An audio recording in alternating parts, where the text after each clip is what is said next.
মুসলমান। দ্বিতীয় কোয়ালিটি মুনাফিক মুসলমান। তৃতীয় গায়ের মুসলমান। মুসলমান সবাই শুনছেন তো নাকি? হ্যাঁ, মুমিন মুসলমানকে যে মুসলমান দুনিয়ায় এসে এই অন্তরে একটা স্ট্যাম্প লাগায়, ওই স্ট্যাম্পটা কি?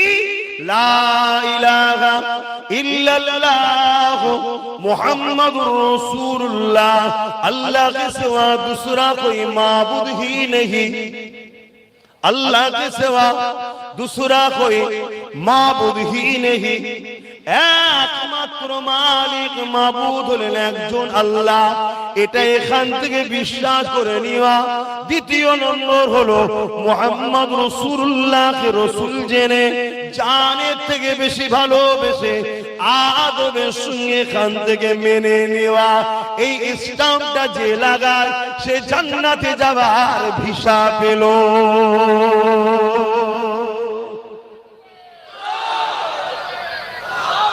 এবারে আপনি জান্নাতে গিয়ে 5 স্টার 7 স্টার না লোকালে থাকবেন সেটা আপনার ব্যাপার। যত আমল করবেন জান্নাতে মাকাম বাড়বে, যত নামাজ বেশি জান্নাতে উঁচু বেশি, রোজা বেশি জান্নাতে মাকাম বেশি। শুনছেন তো নাকি? সব জান্নাত এক হবে না রে বাবা। তুমি আমিও ইনশাআল্লাহ জান্নাতে যাব, বলো ইনশাআল্লাহ। অসুবিধা আছে?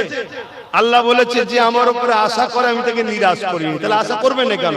বলো ইনশাআল্লাহ জান্নাতে যাব। কিন্তু খাজা হুজুরও জান্নাতে যাবে, এক ক্যাটাগরি হবে মনে হয়। এইটা তো মাথায় রাখা দরকার।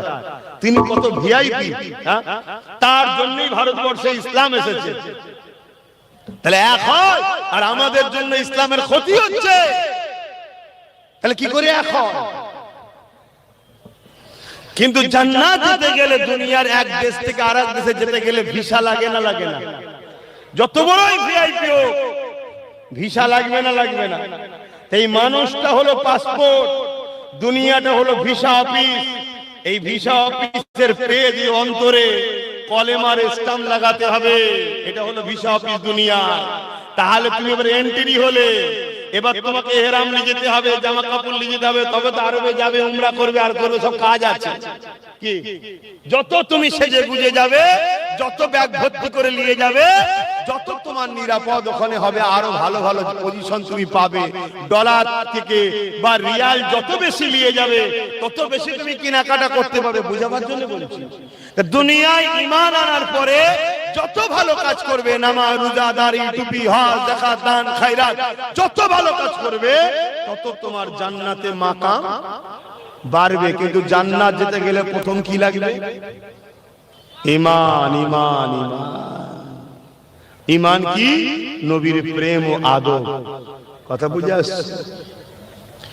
এবারে আমরা নবীকে ভালোবাসি কি ভালোবাসি না, এর প্রমাণটা কি করে বোঝা যাবে? এর প্রমাণটা বুঝতে গেলে আমার রাসূলুল্লাহর হাদিস শুনতে হবে। আল্লাহ নবী জানিয়ে দিল আমাকে কারা ভালোবাসে। নবী জানিয়ে দিলেন মান আহাব্বা সুন্নতি, যারা আমার সুন্নাতকে ভালোবাসে, ফাকাদ আহাব্বানি, তারা আমি রাসূলুল্লাহ আমাকে ভালোবাসলো। আর আমাকে যারা ভালোবাসে, কানা মাই ফিল জান্নাহ, তারা আমি রাসূলুল্লাহ আমার সঙ্গে জান্নাতে যাবে। যুবকেরা তরুণেরা, রাসূলুল্লাহ সুন্নাত কোনটা? নবী যেটা করেছে ওটাই হলো নবীর সুন্নাত। নামাজ ফরজ আল্লাহ পাক করেছে, কিন্তু নবী পাক নামাজ আদায় করেছে, এটাও রাসূলুল্লাহ সুন্নাত। আমাকে আপনাকে নামাজ পড়তে হবে, কিন্তু মনে রাখবে নামাজ হলো ব্যক্তি জীবনের আমল।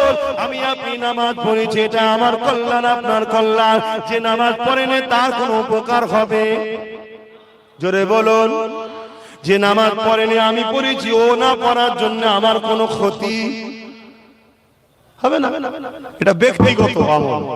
তরুণেরা, আজ উম্মতে মুহাম্মাদি দাবি করি, আমার রাসূলুল্লাহর মিশন ছিল এই সমাজকে মদমুক্ত করতে হবে। আজ কোটি কোটি টাকার মদ ব্যাপারী যারা রয়েছে, যারা ইসলামের বিরোধী করতে লেগেছে, কেননা ইসলাম যদি প্রতিষ্ঠিত হয়, ইসলাম যদি আরো বাড়ে, ইসলামের যদি প্রচার থাকে, ইসলাম মদের বিরুদ্ধে, ইসলাম নেশার বিরুদ্ধে, এই জন্য তারা ইসলামের বিরোধী করতে লেগেছে। কিন্তু ইসলাম মদের বিরোধী কেন করেছে? মদ যদি আপনি খান, শরাব যদি আপনি খান, আপনার কিডনি নষ্ট